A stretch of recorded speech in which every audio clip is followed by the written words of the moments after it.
Pessoal, preste atenção aqui.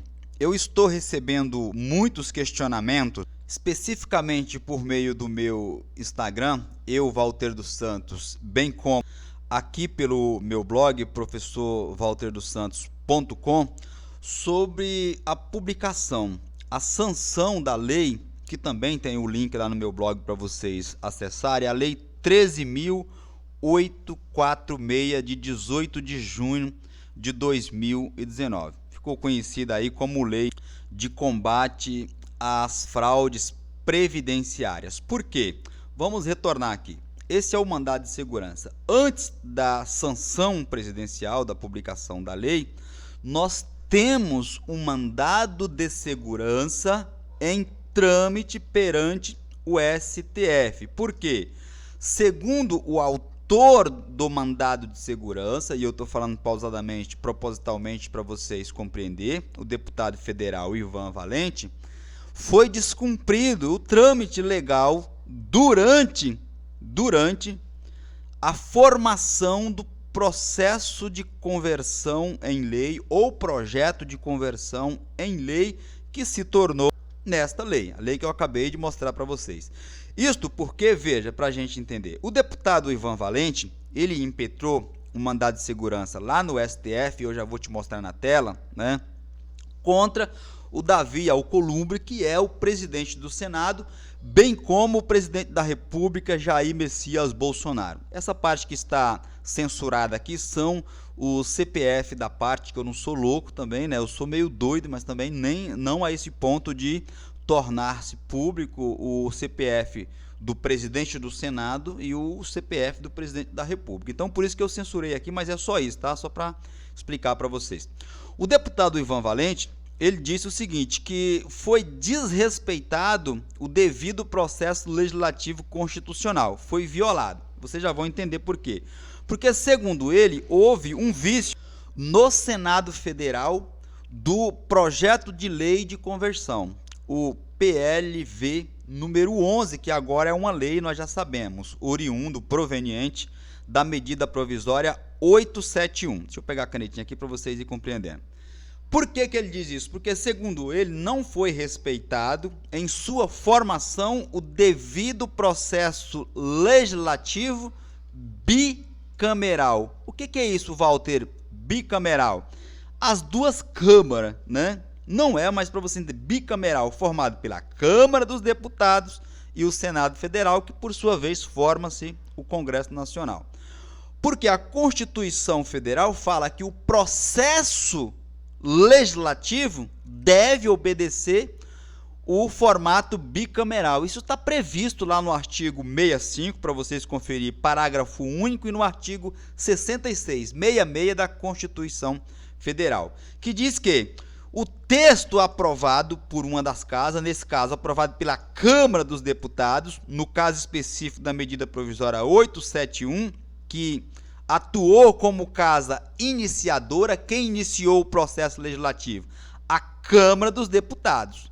Então, a Câmara dos Deputados sendo a casa iniciadora, obrigatoriamente o Senado é a casa revisora e vice-versa. Se fosse o Senado que tivesse iniciado, a Câmara dos Deputados seria a casa revisora.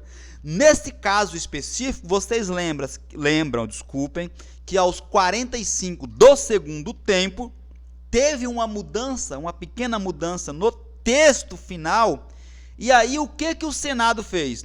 O Senado Federal, ora casa revisora, como diz, e imediatamente foi enviada a sanção presidencial. Teve uma modificação no processo, lá no texto, vocês já vão entender qual foi, e ao invés dele retornar o texto do projeto de lei de conversão para a casa iniciadora, para a Câmara dos Deputados saber o que tinha sido alterado, ele enviou direto para a sanção presidencial, presidente da República, Jair Bolsonaro, sem que houvesse tido remetido, sem que ele remetesse novamente à Câmara, para a Câmara dos Deputados, para que a Câmara dos Deputados se pronunciasse a respeito da modificação da outra casa. Qual outra casa? Do Senado. Por quê? O Senado, vocês lembram, quem assistiu às sessões, ele tirou a expressão gênero e substituiu pela expressão sexo, mas não fez retornar o projeto à Câmara dos Deputados. Por que ele não fez retornar? Porque já era aos 45 minutos do segundo tempo. O prazo estava esgotado. Se ele assim o fizesse, a medida provisória caducaria, perderia a sua validade e todas aquelas mudanças que ela fez no direito previdenciário, na vida dos segurados e beneficiários do INSS, cairia por terra. Agora, as dúvidas, Walter, que você recebe são no seguinte sentido: Walter, eu vi a lei lá e a lei já consta com a expressão sexo, ou seja, ela foi mudada. E como fica o mandado de segurança lá no STF? Deixa eu entrar aqui no STF, stf.jus.br, estamos aqui no site, vamos pesquisar para eu mostrar aqui para vocês. No site, vamos por classe e número, o que eu vou pesquisar lá? Aqui você acha tudo que tem. MS, mandado de segurança, cadê você? Está aqui, MS, mandado de segurança. Eu vou digitar o número e vou ver se ele ainda existe. E evidentemente que existe. No último dia 19, inclusive, teve juntada de petição, ou seja, teve movimentação no processo, e a lista de remessa referente ao ofício. Esse ofício é a solicitação do ministro Marcos Aurélio, que é o relator, desculpe, que ele pediu informações às autoridades tidas como coatora, que são o presidente do Senado e o presidente da República, evidentemente representado pelo advogado-geral da União ou pela Advocacia Geral da União.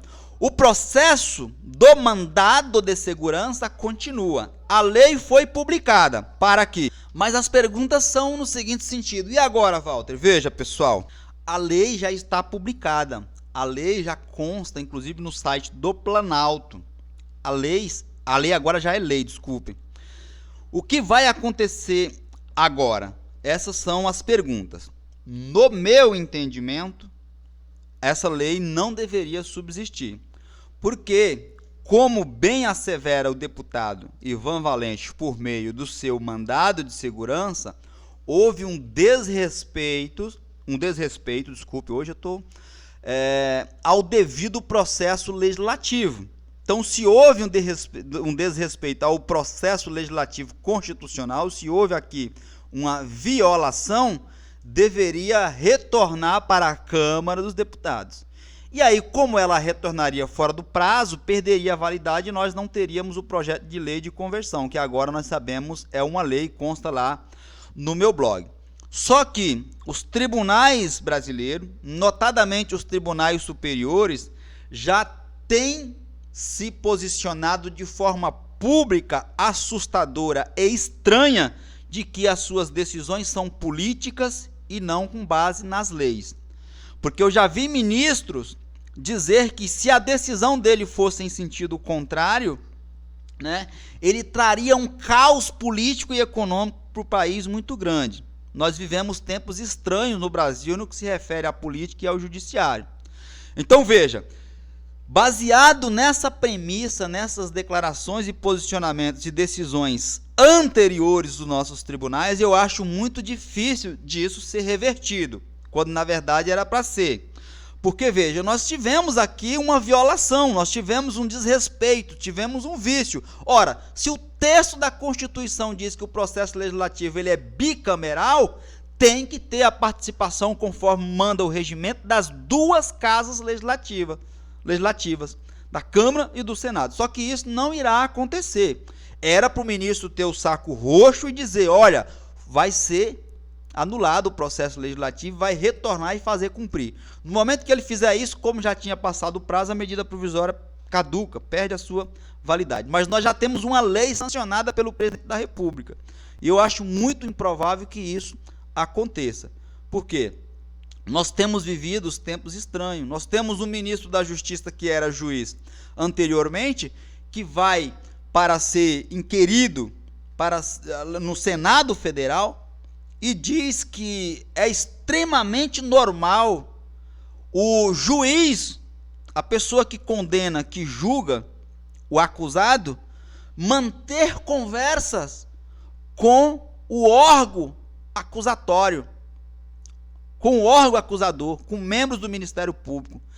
E diz ainda que é normal o juiz manter contato com o advogado. Se tiver algum advogado assistindo esse vídeo, repercuta aí nos comentários a dificuldade que é para você despachar com o juiz, que dirá para manter contato com o juiz por meio de aplicativo de mensagem. Se tiver algum advogado que está assistindo esse vídeo, deixa aí no seu comentário a sua experiência, se você troca mensagens com o juiz aí da sua cidade, da sua vara, da sua comarca, por gentileza. Então, por essas razões, é que eu acho muito difícil de ser anulado esse processo. Mas respondendo aí os questionamentos, era para ser, porque houve um desrespeito aqui. Independentemente de quem entrou com mandado de segurança, poderia ser qualquer pessoa, inclusive um cidadão comum.